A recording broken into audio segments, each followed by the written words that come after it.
우리 같이 하나님 말씀을 읽겠습니다. 하나님 말씀은 마태복음 19장 1절로 15절입니다. 우리 한 절씩 교독하겠습니다. 예수께서 이 말씀을 마치시고 갈릴리를 떠나 요단강 건너 유대 지경에 이르시니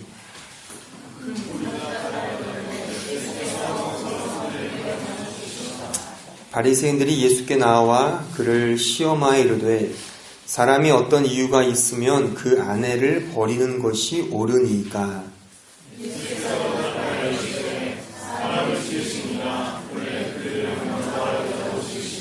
말씀하시기를 그러므로 사람이 그 부모를 떠나서 아내에게 합하여 그 둘이 한 몸이 될지니라 하신 것을 읽지 못하였느냐.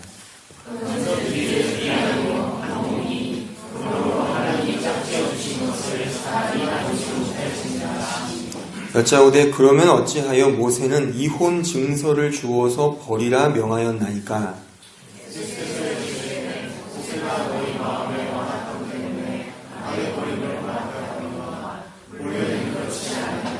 내가 너희에게 말하노니 누구든지 음행한 이유 외에 아내를 버리고 다른 데 장가드는 자는 간음함이니라.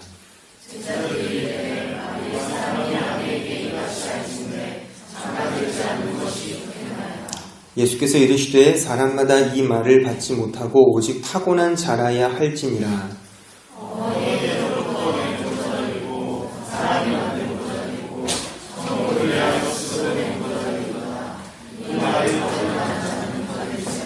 그때 사람들이 예수께서 안수하고 기도해 주심을 바라고 어린 아이들을 데리고 오매 제자들이 꾸짖거늘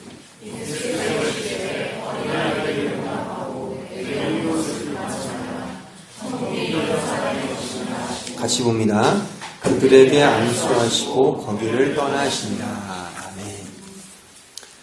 아멘. 지난 시간에도 이 동일한 말씀으로 우리가 함께 설교를 들었고요. 오늘도 동일한 말씀인데 제가 지난주에 언급해 드렸듯이 지난주는 좀 넓게 그러니까 넓은 의미에서 이 본문을 봤다면 오늘은 조금 더 구체적으로 이 본문에 나와 있는 좀 디테일한 부분들을 중심으로 하여 생각해 보고자 합니다. 지난주에 제가 강조했던 부분은 다시 반복하진 않겠습니다. 궁금하신 분들은 인터넷에 들어가셔서 음성 파일을 들으시면 되겠고요. 오늘 제가 준비한 주제는 둘이 한 몸을 이룬다라고 하는 오늘 본문에 나와 있는 그 구절인데 이것이 과연 어떤 의미가 있는지, 이것이 과연 우리의 인간관계에 어떤 역할을 하는지에 대해서 좀 생각해 보고자 합니다. 먼저 원리를 우리가 먼저 생각을 해봐야 되는데 오늘 이 본문에 나타난 둘이 한 몸을 이룬다는 것은 과연 어떤 의미가 있는지를 먼저 좀 해석하고 그 성경적, 신학적 의미를 좀 상고해 보고자 합니다. 둘이 한 몸을 이룬다는 말이 무슨 뜻이냐? 두 가지로 설명할 수가 있습니다. 일단 좁은 의미로 생각을 하면 말 그대로 이 문맥상 남자와 여자가 한 몸을 이룬다는 뜻입니다. 그러니까 한 가정을 이룬다는 뜻이겠죠. 그러니까 이것이 창조 섭리이며 창조 질서에 맞는 거죠. 하나님은 태초에 아담과 이브를 만드셨어요. 남자와 여자를 만드셨고 또한 그 둘이 한 가정을 이루게 하셨습니다. 그래서 이 본문도 그런 맥락에서 남자와 여자가 한 몸을 이루는 생물학적인 또는 어떤 육체적인 결합이든지 그런 한 몸을 이루는 가정의 의미로 생각할 수가 있습니다. 따라서 이런 의미로 이 본문을 결혼을 해야 한다는 것을 강조하는 그런 의미로 적용하기도 합니다. 그래서 어떤 목회자님들은 또는 신학자들은 결혼은 반드시 해야 된다. 이것이 창조 질서다. 그렇게 강조하는 경우가 있죠. 물론 저는 그 주장에 일단 동의합니다. 왜냐하면 성경에 나와 있으니까. 그러나 이 좁은 의미로 보는 것도 일단 중요하지만 좀 넓은 의미로 이 말씀을 봐야 되는 거죠. 넓은 의미로. 그러니까 넓은 의미로 보면 단지 양성적 하나됨을 말하는 것 이상의 인간의 복수적 사회성을 가리킨다는 얘기입니다. 인간의 복수적 사회성. 그러니까는 단지 남자와 여자가 한 몸을 이루는, 즉 가정을 이루는 차원에서만 해석될 말씀이 아니라 인간은 복수적으로 함께 더불어 살아가야 하는 공동체적 존재라고 하는 부분을 이 구절에서 우리가 추출해낼 수가 있는 거죠. 또한 이런 근거는 제가 지난 시간에도 말씀을 드렸듯이 하나님의 삼위일체적 존재 방식과 그 격을 같이 하는 거죠. 그러니까 하나님도 말하자면 삼위로 존재하시죠. 성부와 성자와 성령으로 존재하시는 거예요. 복수적 존재이신 하나님께서 복수적 존재인 인간들을 만드신 거죠. 단지 남자와 여자의 한 몸이 아니라 넓게 보면 우리 인간은 더불어서 함께 존재하고 공동체성을 이루어야 하는 그런 의미로 이 말씀을 이해할 수가 있는 겁니다. 만약 이것을 단지 결혼을 하기 위한 남자와 여자의 한 몸으로만 이해한다면 그 이하에 나와 있는 11절과 12절의 말씀을 어떻게 이해하겠습니까? 그러니까 타고날 때부터 고자가 있고, 그러니까 고자라 하면 남자 구실을 못하는 거 아니겠어요? 그러니까 결혼을 할 수가 없죠. 일단 또한 하나님의 나라를 위하여 스스로 고자가 된 사람은 어떻게 할 거냐? 그러니까 그렇게 예수님의 가르침은 용납하고 허용하는 거죠. 그렇죠? 그러니까 실제 역사 교회사를 보면요, 그 오리게네스라는 그 교부가 있었어요. 그 사람은 이 말씀에 근거하여 하나님 나라를 위해 스스로 거세를 하고 고자가 됐습니다. 결혼을 안 했어요. 또한 그런 전통에 따라 지금의 천주교, 캐톨릭은 신부님은 결혼을 안 하잖아요. 오직 나의 영원하신 주님만이 나의 신랑이고 자기는 신부로서 평생 가정을 이루지 않죠. 또한 수녀님은 어떻고요? 그러면 그런 분들은 창조 질서와 섭리에 불합리한 삶을 살고 있는 거 아니겠어요? 만약 이 말씀을 남녀의 양성적 연합으로만 이해한다면. 제가 전에 교구 사역할 때 저의 파트너 전사님들이 여자 교육자들이 있었거든요. 근데 대부분이 다 싱글이었어요. 그럼 그분들은 어떻게 해야 되죠? 오직 주님만을 바라보며 살고 있는 분들인데 다 당신들은 창조 질서와 창조 섭리에 어긋나고 있는 거야. 그렇게 볼 수 없잖아요. 따라서 이 말씀은 넓게 보셔야 돼요. 물론 좁은 의미도 가지셔야 돼요. 하지만 넓은 의미로 단지 결혼을 하고 안 하고의 문제가 아니라 우리 인간의 존재 양식상, 우리의 존재의 그 구성상 우리는 하나님의 형상으로 만들어졌기 때문에 그 형상은 제가 뭐라 그랬습니까? 그 형상은 성부, 성자, 성령, 그 복수적 존재, 그 복수적 존재께서 우리 인간들을 만드셨다는 거예요. 그러니까 우리는 객체가 아니라 공동체성을 지향해야 한다. 그런데 이 공동체성이 타락으로 인하여 깨진 거죠. 이게 죄로 인하여 그 형상이, 그 하나님의 형상이 아주 어긋났다는 걸 의미하는 거예요. 그래서 우리는 죄로 말미암아 이제 하나님이 본래 우리를 공동체성으로 만드셨는데 우리의 죄가 나를 지극히 개인화시키는 이기적인 자기 사랑으로 우리를 귀결시키는 결과 우리는 그런 이 생활로밖에는 살 수가 없게 된 것이죠. 근데 구원을 받았다는 것이 뭐냐?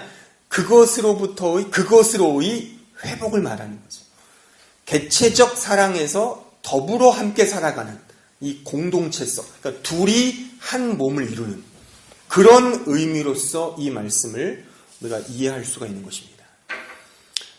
그러니까 삼위일체적 복수성, 이 말을 이 원리를 기억을 하셔야 돼요. 이 원리로부터 우리의 실천이 나옵니다.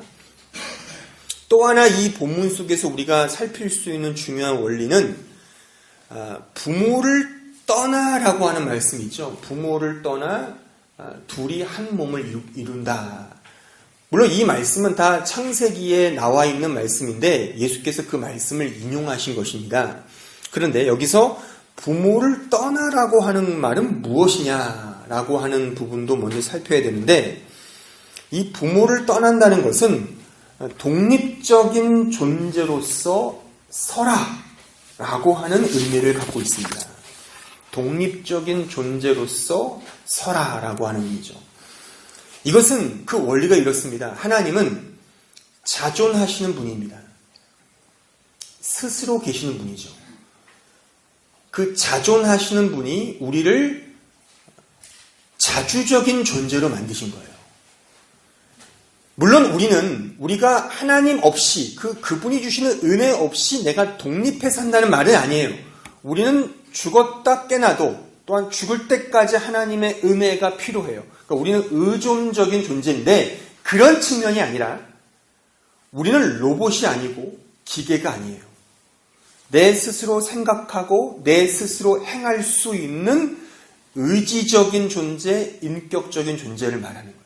그런 의미에서 스스로가 판단하고 생각하여 행해야 한다는 뜻을 말하는 겁니다. 이 부모를 떠난다는 것은. 그러니까 부모를 떠나서 내 스스로가 살아가야 되는 것이죠. 이것도 물론 좁게 볼 수 있고 넓게도 볼 수 있어요. 좁게 보면 우리 가정을 이루는 이 디테일한 적용 면에서도 필요한 말씀입니다.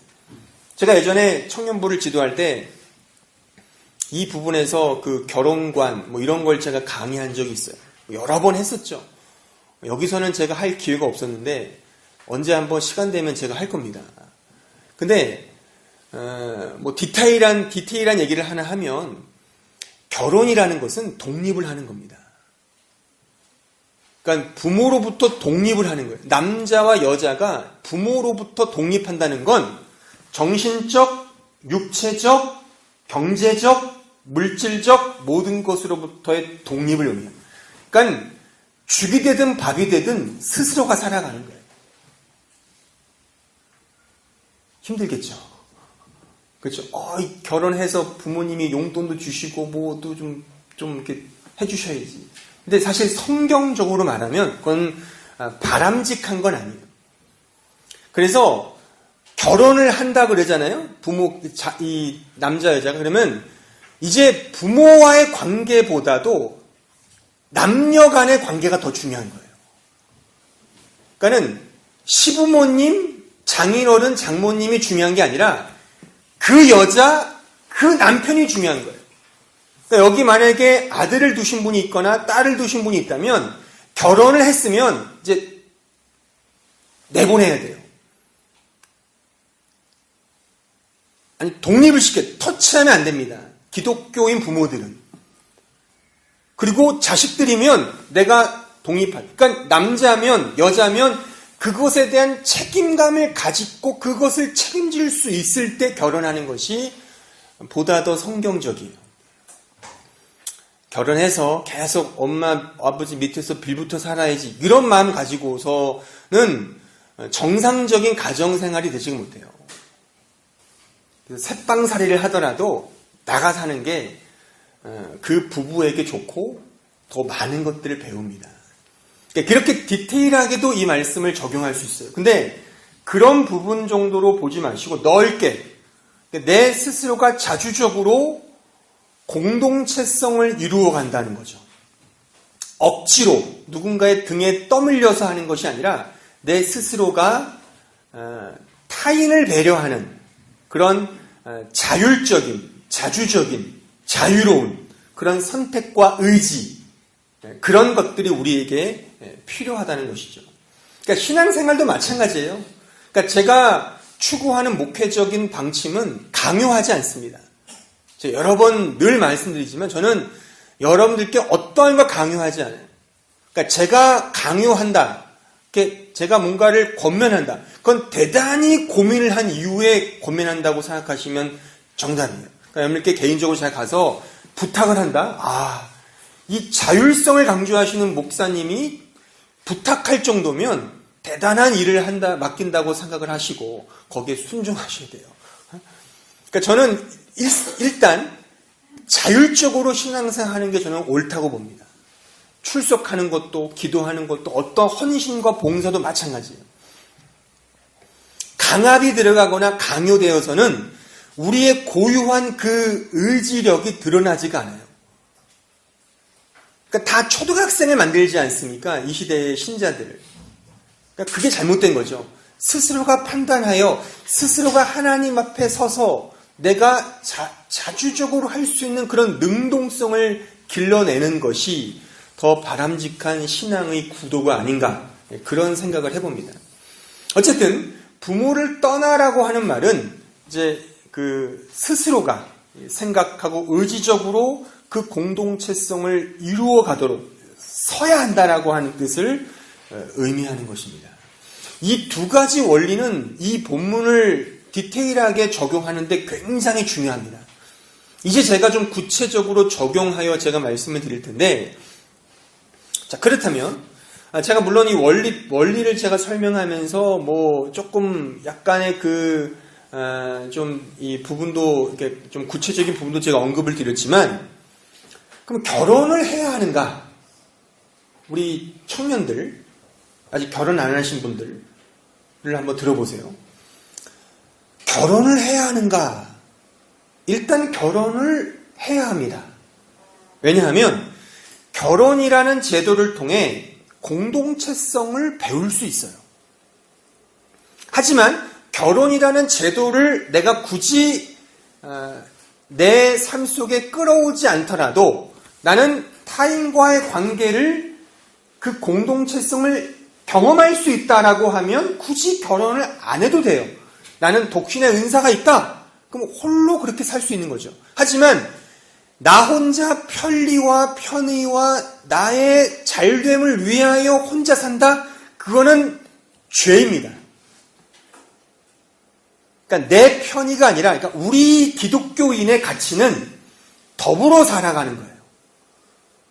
더불어 살아가는 거. 그러니까 이런 가치를 지향하여 나는 충분히 결혼이라는 이 사회적 틀을 가지지 않아도 나는 소위 말해 교회 공동체 안에서, 또는 내가 비영리 단체의 어느 단체에서, 어느 그룹에서 나는 충분히 이 공동체성을 나는 경험하고 나는 이런 것들을 추구할 수 있다라고 한다면 굳이 결혼이라는 제도를 받아들이지 않아도 된다고 저는 생각해요. 물론 저하고 반대되는 그런 가르침을 하시는 목회자도 있어요. 이건 굉장히 디테일한 거기 때문에 무엇이 옳고 그르다고 볼 수 없어요. 중요한 것은 이 말씀의 원리상 공동체를 지향하느냐 라고 하는 거죠. 이 부분을 기억을 해야 돼요. 그러니까는 결혼이 필요하냐라고 할 때 거기에 한 단어를 더 붙이셔야 돼요. 왜 결혼을 해야 되느냐? 이 공동체성을 훈련받기 위해서. 그러니까 조금 더 한 단계 더 들어가 말하면 결혼은 나를 위해 하는 게 아닙니다. 상대방을 위해서 결혼하는 거예요. 이게 여러분들이 말하는 통상적으로 사랑이죠.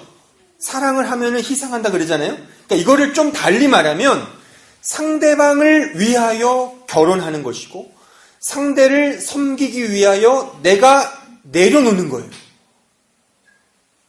이게 왜 필요하냐면 한번 살아보십시오. 우리 청년들 결혼 안 하셨지만 나중에 살아보세요. 우리 여기 부부들 계시잖아요. 같이 사는 게 쉽습니까? 네? 우리 찬호 씨 사는 게 좋아요? 우리 이 형제는 결혼한 지 얼마 안 됐기 때문에 엄청 좋을 거예요. 근데 뭔가 또 다른 말을 하려고 그러는 것 같은데 하지 마세요. 은혜가 안 되니까. 근데 실제 그래요. 부부가 같이 산다는 건 굉장히 어렵습니다. 그러니까 근데 같이 사는 거예요. 왜요? 그러면서 이 공동체성을 배운다는 거예요. 그러니까 제가 아까 말씀드렸듯이 나 혼자 편리하게 살겠다. 그래서 결혼 안 하겠다. 이게 요즘 세태의 싱글족들이잖아요. 이거는 성경적이지 않습니다. 이걸 지향한다면 그 지향을 버리셔야 돼요. 우리 청년들. 그러니까 사랑과 이 공동체성은 나를 내려놓는 거거든요. 물론 그렇다고 해서 완전히 무슨 나랑 안 맞는 사람과 만나서 막 그렇게 훈련받으라는 얘기가 아니에요. 아무리 사랑해서 결혼을 했어도 늘 싸우거든요. 안 맞아요. 근데 그러면서 우리는 쉽게 이혼하자. 그럴 수 없는 게 이런 원리 때문에 그렇습니다. 우리는 이 공동체성을 이루어 가야 되는 거예요. 이게 하나님의 형상을 이루는 우리의 실제적인 모습이거든요. 근데 우리는 너무 편리하고 너무 쉽게 인생을 살려고 그래요. 이거는 결코 잘못된 겁니다. 그러니까 이런 가치를 지향한다면 굳이 결혼이라는 가정이라는 이 사회적 제도를 내가 경험하지 않더라도 살 수 있는 거죠. 그러니까 제가 아까 언급했던 저랑 파트너였던 전사님들 보면 혼자 싱글이에요. 근데 굉장히 애쓰며 살아요. 남편은 없고 자식은 없지만 남편 이상의 어려운 사람들과 늘 교제하면서 그들에게 헌신하고 쉰 날이면 그들에게 가서 설거지도 해드리고 애들도 이렇게 갖다가 키우고 막 이런 일들을 하시거든요. 그러니까 자식을 낳지 않더라도 그렇게 할 수 있는 거고 결혼을 하지 않더라도 그렇게 공동체성을 이루기 위해 그 관계를 늘 지향하며 살아가는 거죠. 그럴 수 있는 거예요. 하지만 그래서 가장 쉬운 방법이 결혼인 거예요. 따지고 보면. 결혼은 법적으로 맺었기 때문에 안 할 수 없잖아요. 그러니까 어떻게 보면 하나님께서 주신 가장 쉬운 관계를 경험하는 것이 결혼이죠. 따지고 보면.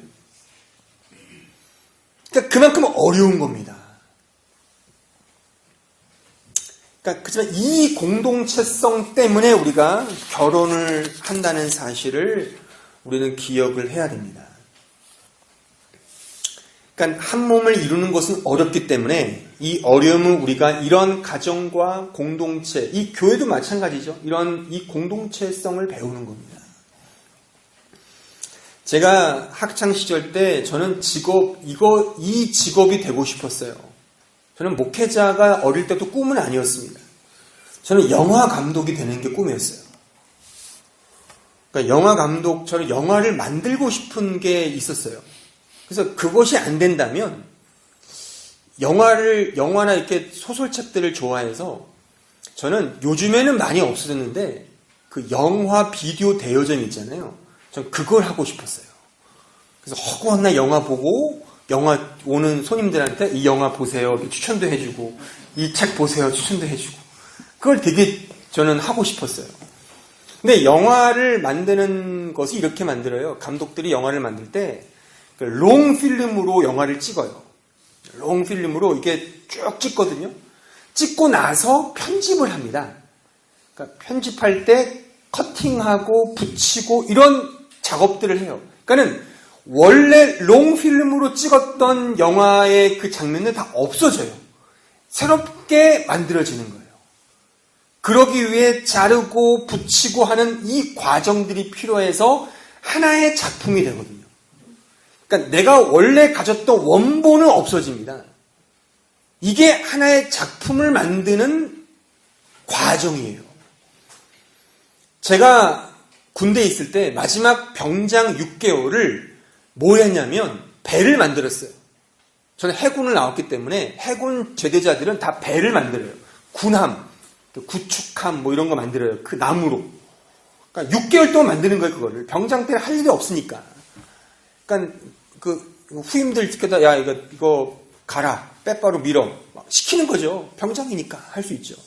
저는 그렇게 많이 시키진 않았어요. 저는 그래도 또 은혜를 알기 때문에 제 스스로. 근데 배를 만들어 보신, 나무로 뭔가를 만드신 분들은 아시겠지만, 그냥 통나무를 가지고 이렇게 그냥 만들지 않잖아요. 톱으로 자르고, 또 빼바로 밀고, 막 다듬고, 이러면서 이렇게 해서 하나의 작품을 만드는 거죠. 그렇죠? 그래서 그 원래 있던 나무, 원래 있던 판자들은 다 없어져요. 그 하나의 그 만들고자 하는 그 사람의 머릿속에 그려져 있는 그림을 그 작품 만들기 위해서 자르고 붙이는 작업들이 있는 거죠. 그래서 하나의 멋진 작품이 완성되는 겁니다. 그러니까 하나가 된다는 건 이런 거예요. 그러니까 내가 원래 가지고 있던 그 죄된 욕망들, 그 욕심들, 이것이 어떤 타인과 엮어지면서 반드시 부딪히거든요. 그러니까 우리는 우리의 죄된 본성상 싫어요. 같이 가기가. 그렇기 때문에 그냥 혼자가 편해요. 이게 타락한 인간의 본성이에요. 혼자 있고 싶은 거. 혼자 살고 싶은 거. 그리고 더불어라는 말을 쓰는 이유는 뭐냐면 내 필요를 위해. 내가 외로우니까 여자를 사귀고, 내가 내 종족 번식을 위해 자식을 낳고, 내 명예와 내 이름을 위해 애들 공부시켜서 너 좋은 대학 가야 돼. 이 아버지 얼굴에 먹칠할 수 없잖아. 이렇게 해서 막 주리를 틀면서 공부를 시키죠. 이게 다 그 상대를 위한 게 아니라 나를 위한, 나의 멋을 위한, 나의 자랑을 위한 그런 관계밖에는 이 세상에 없습니다. 이 세상에는 그것밖에 없어요. 아무리 사랑, 아무리 화합, 아무리 소통이라고 말하지만 그 내면을 비집고 들어가면 나오는 게 다 이기적인 자기 사랑으로밖에는 귀결되지 않습니다. 우리 크리스천은 다른 거예요. 우리는 삼위일체 하나님의 은혜를 받아서 그 하나님을 만난 사람이에요. 하나님을 만났다는 게 뭐냐? 이 원리로 말하면 삼위일체 하나님을 만난 거예요.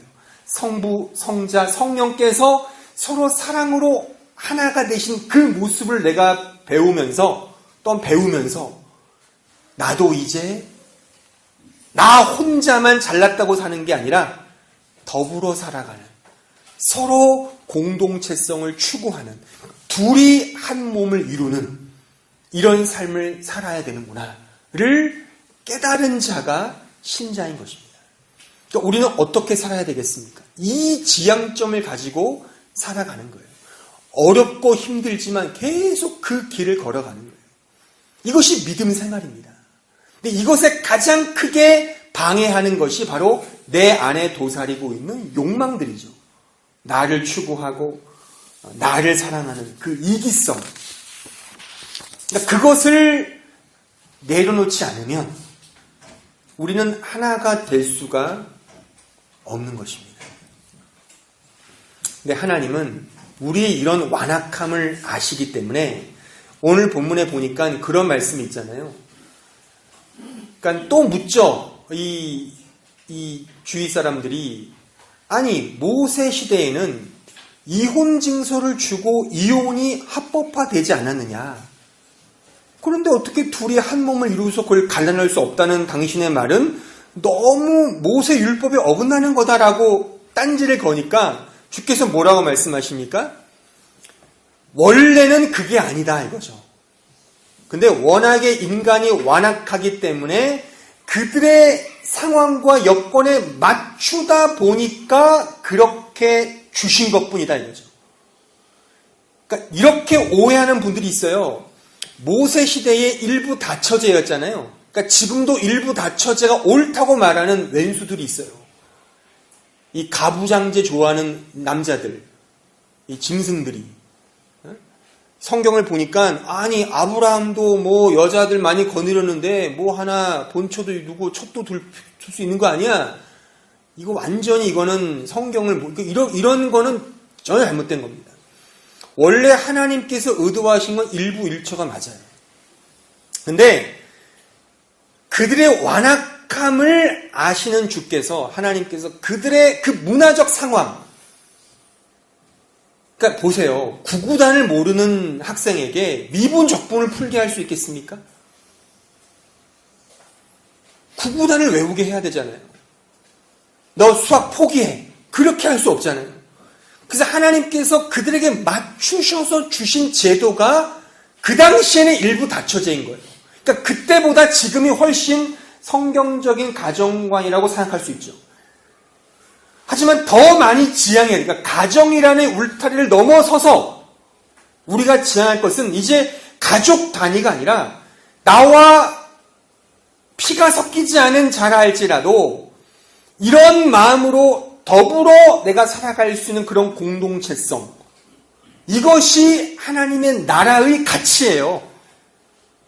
그 가치의 모형이 교회예요. 우리는 다 성이 달라요. 출신, 학교, 가정, 지역, 뭐 다 달라요. 근데 한 교회에 모였잖아요. 하나가 된 거죠. 또한 우리 교회만이 아니죠. 이 교회라고 하는 것은 공교회를 말하는 거예요. 우리 한마음 교회만이 잘 된다? 잘못된 겁니다. 전체 교회가 다 연대를 해야 되는 거예요. 그래서 어떤 교회가 요즘 그러잖아요. 왜 우리 교회가 하는 걸 니들이 뭐라 그래? 이건 굉장히 잘못된 발언이에요. 이거는 성경적이지 않은 발언이에요. 교회는 내 교회가 없어요. 예수 그리스도를 머리로 한 우리 모두는 다 지체예요. 여기 교회, 한국에 있는 교회, 아프리카에 있는 교회, 북한에 있는 교회라 할지라도 우리 모두는 다 그리스도 예수 안에 하나예요. 이걸 지향할 수 있어야 되는 거죠. 우리 교회만 부흥시켜 주세요. 우리 교회만 잘 되게 해주세요. 이거는 굉장히 소위 캐톨리즘, 이 캐톨릭화된 교회의 잘못된 현상이죠. 우리 교회는 보편교회, 캐톨릭을 추구하는 거예요, 원래가. 그러니까 캐톨릭이라는 말은 좋은 말이에요. 캐톨릭이라는 말. 이 캐톨릭이라는 말이 저거잖아요. 보편. 우리는 다 그리스도 예수 안에 보편교회거든요. 내 교회가 없어요. 내 교회가 없습니다. 그러니까 이것을 점점점 그 목표와 목적을 점점점 넓혀가는 거죠. 근데 우리는 완악하기 때문에 이 완악한 우리를 아시는 주께서 우리에게 가장 필요한, 가장 할 수 있는 그 한도를 정해서 제도와 법을 주신 거예요. 그러니까 법은 뭐예요? 가장 최소잖아요. 내가 해야 되는 최소를 정해주신 것뿐이에요. 그러니까 가정에서 화목하라. 또 교회, 이 개교회에서도 화목하라. 그러니까 넓혀가야 돼. 우리 개교회만, 가정만, 우리 집만, 우리 가정만이 아니라 하나님의 나라의 가치는 더 넓게, 더 높이 가야 되는 그 지향점을 보셔야죠. 근데 그 출발점은 내가 지금 처해 있는 상황을 내가 열심히 살아갈 때 가능하죠. 그러니까 다시 말하면 구구단을 못 외우는 자에게 미분적분 방정식 인수분해를 풀 수가 없죠. 그러니까 구구단을 외워요. 근데 구구단을 외우는 거예요. 줄이를 틀면서. 근데 우리는 지금 문제가 뭐죠? 구구단도 외우기 싫어하는 거예요.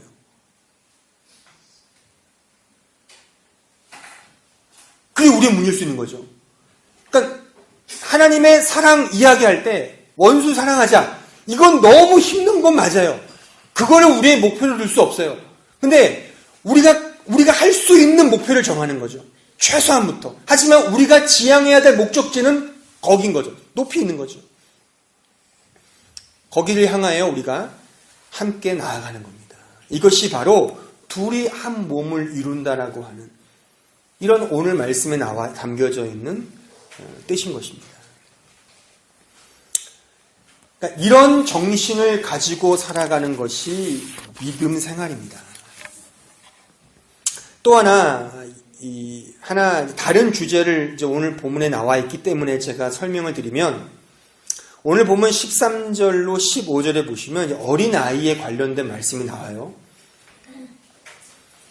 이 어린아이가, 천국은 어린아이와 같아야 한다는 이 말씀이 나오는데, 일단 이 말씀의 핵심은 제가 이미 18장을 강해하면서 설교를 했어요. 그 천국에서 큰 자라는 3편의 설교가 있습니다.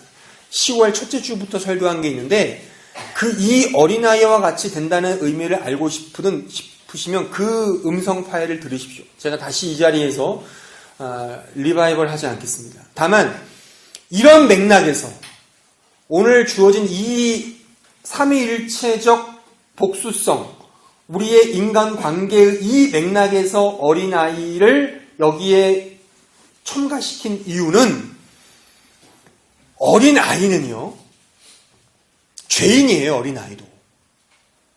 미안하지만. 그런데 어린아이는 어른들보다는 좀 순수한 죄인이에요. 순수한 이유는 뭐냐면 어른들은 자신의 의지적으로 죄를 지어요. 알면서도 죄를 지어요. 더 의지적으로 죄를 짓고자 하죠. 근데 어린아이들은 이게 의지보다는 그냥 본능적으로 죄를 짓는 거예요. 그러니까 우리가 그 형벌도 그렇잖아요. 형법에 의하면 어떤 살인을 범할 때 우발적인 살인, 그리고 이렇게 이 자기 방어를 위해 정당하게 하는 그런 살인은 형량이 굉장히 적어요.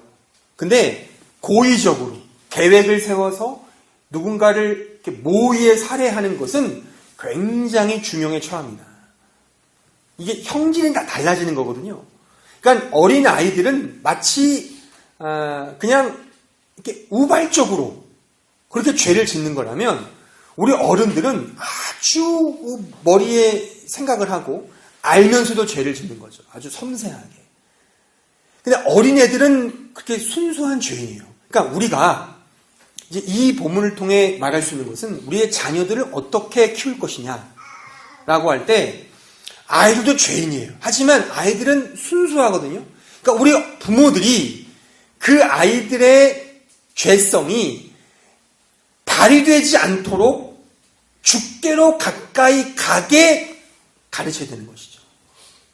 그러니까 오늘 말씀 그거잖아요. 어린아이가 주님께로 오려고 그래요. 근데 어른이 방해를 해요. 주께서 뭐라? 그렇게 하지 마라. 오라 그래라. 애들은 날 좋아한다. 왜 니들이 방해를 하고 난리야? 근데 지금 우리가 그런 꼴인지 아닌지 고민을 해봐야죠. 우리 부모님들. 애를 키우는 분들 많잖아요. 잘 들으세요. 애들에게 공부시키고 뭐 좋은 거 되려고 먹이고 다 좋다 이거죠. 근데 정작 하나님을 소개합니까? 하나님을 잘 믿도록 계속 하나님을 소개하냐는 말이죠. 하나님을 계속 소개하는 일을 부모가 해야 되고 우리 주일학교 교사들이 그렇게 해야 돼요. 내 얘기, 내 간증을 말하는 게 아니라 계속 성경을 통하여 하나님은 어떤 분인지를 계속 가르치는 거예요. 이 지식을 가르치는 거예요. 그러면은 언젠가는 성령께서 그 말씀을 사용하여서 그 영혼에게 감동을 주실 거예요. 그러니까 내가 감동을 주려고 하기보다는 계속 우리는 말씀을 가르치고 우리의 삶을 통해 보여주는 거죠. 모범을 보이는 거죠. 부모가 개떡같이 믿으면서 애한테는 맨날 믿으면서 살아가는 게 말이 안 되잖아요. 그러니까 부모가 잘 믿는 거예요. 계속 아이들로 하여금 주께로 가까이 가게 하는. 사실 우리 개혁교회 전통은 어린 아이들이 같이 예배를 드리는 거예요. 이 공예배 시간에. 그러니까 주일학교가 원래 없어요. 그러니까 여러분들 그 영국의 개혁교회나 이런 네덜란드 개혁교회 같은데 그 보시면 어린 애들이 같이 예배를 드려요. 이렇게. 그래도 조용해요. 이게 왜 그러냐면 그게 어릴 때부터 습관화가 된 거죠. 그러니까 얼마나 애가 귀찮겠어요. 근데 그게 계속 훈련을 받는 거죠. 뭐 제가 이곳에 애들을 오라고 하는 게 아니에요. 저도 싫어요. 예? 뭐 우리 주일학교 예배가 있으니까. 그렇지만 제가 말하고 싶은 것은 계속 교육을 시킨다는 거죠. 그러니까 주께로 가까이 가게 하는 거죠. 이런 부분에 우리가 우리 부모된 노릇이 있고 선생님으로서의 책임이 있고 그래서 아이들이 주님을 만나서 삼위일체 하나님으로부터 배운 그 믿음을 통하여 이제 점점 커서 제대로 된 인간으로 제대로 된 사람으로 커가게 한다는 사실이에요. 이것이 바로 우리 부모의 역할이다라고 하는 것을 우리가 이 말씀을 통해서 생각할 수 있는 것입니다. 따라서 이러한 오늘 주어진 말씀은 결국 우리가 우리의 인간관계, 그 인간관계가 좁게 말하면 가정일 수 있고 또한 자식을 키우는 것일 수 있지만 단지 그런 영역으로만 이렇게 제한시킬 게 아니라 우리의 넓은 측면에서의 인간관계를 어떻게 할 것이냐라고 할 때 삼위일체 하나님의 그 존재 방식에 따라서 우리가 창조를 받았어요. 그러니까 우리가 지향해야 될 삶은 공동체성이라는 사실을 기억을 해야 되는 거예요.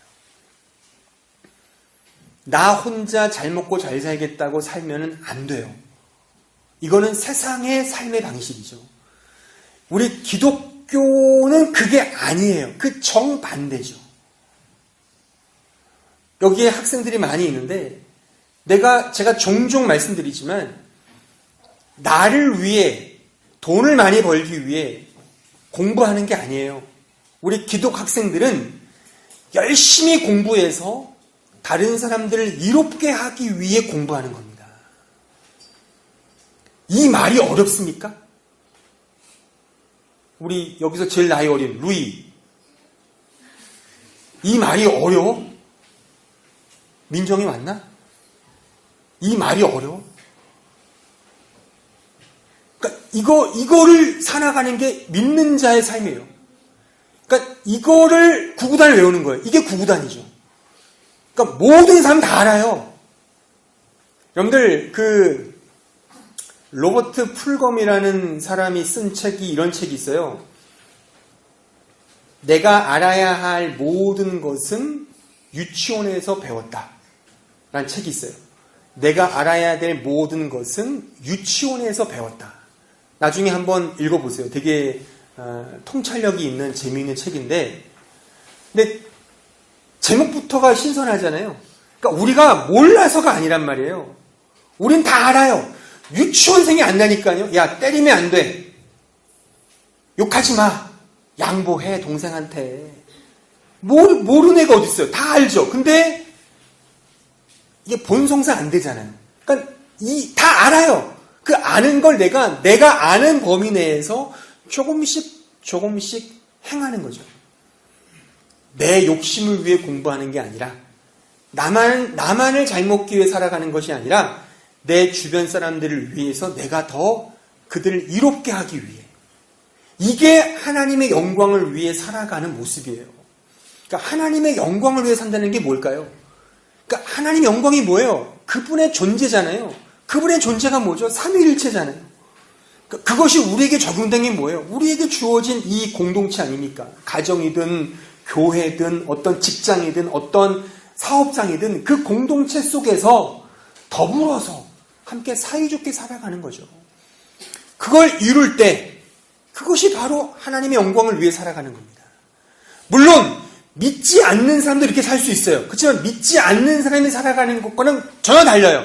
왜냐하면 믿지 않는 사람이 그렇게 사이좋게 지내고 사랑하며 살아가는 것은 하나님이 없는 삶이기 때문에 결국에는 자기의 의를 드러내는 결과이지만 우리 예수 믿는 사람들의 이렇게 살아가는 동기와 원인과 이유와 근거는 그 삼위일체 하나님을 바라보기 때문에 그 하나님이 나와 함께 하시기 때문에 내가 그렇게 살 수밖에 없음을 고백하고 살아가는 그 원동력이기 때문에 나에게 자랑이 없죠.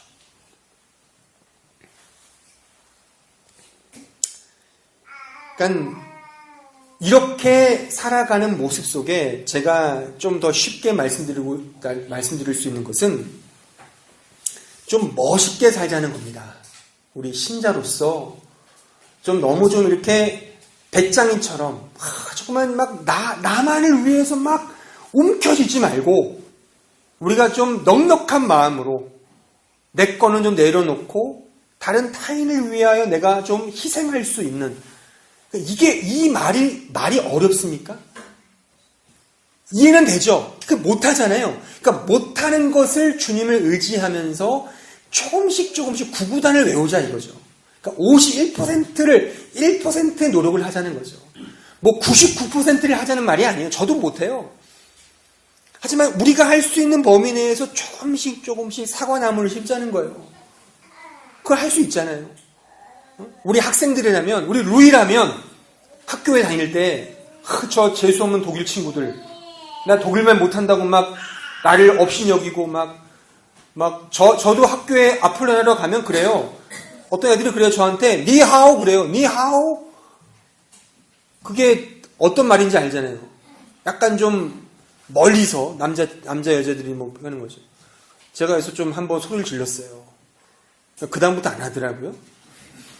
그러니까 그렇게 할 때 정말 우리 마음에 억하심정이 생기지만, 물론 뭐 한 대 맞으면 한 대 깔 수도 있죠. 뭐 그렇게 할 수도 있죠. 또 회개하면 되니까. 하지만 이런 마음이 드는 거죠. 아, 그래, 내가 믿는 하나님이 삼위일체 하나님인데 저 나를 비웃고 조롱하는 저도 하나님의 형상이잖아.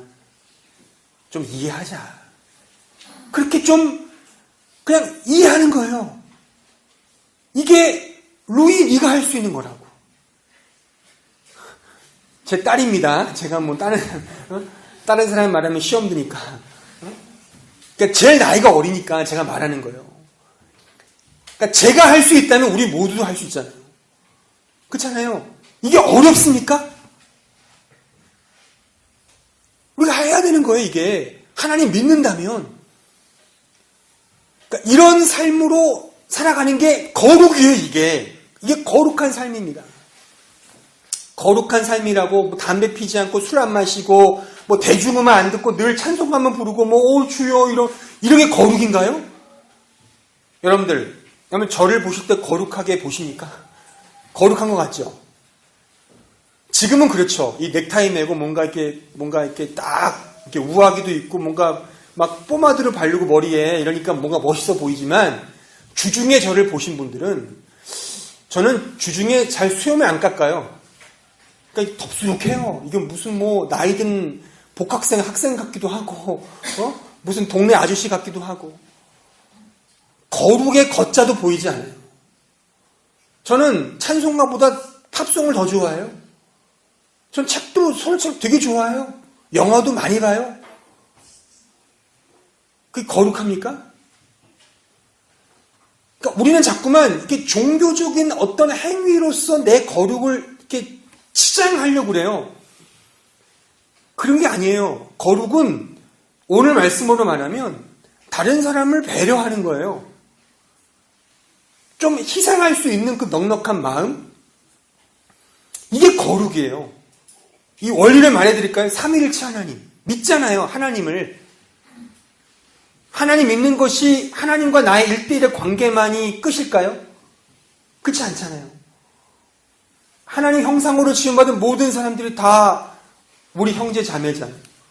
다 사랑할 수 없지만 그래도 이들을 위해서 함께 살아가야 한다는 이 가치를 우리가 품는 거.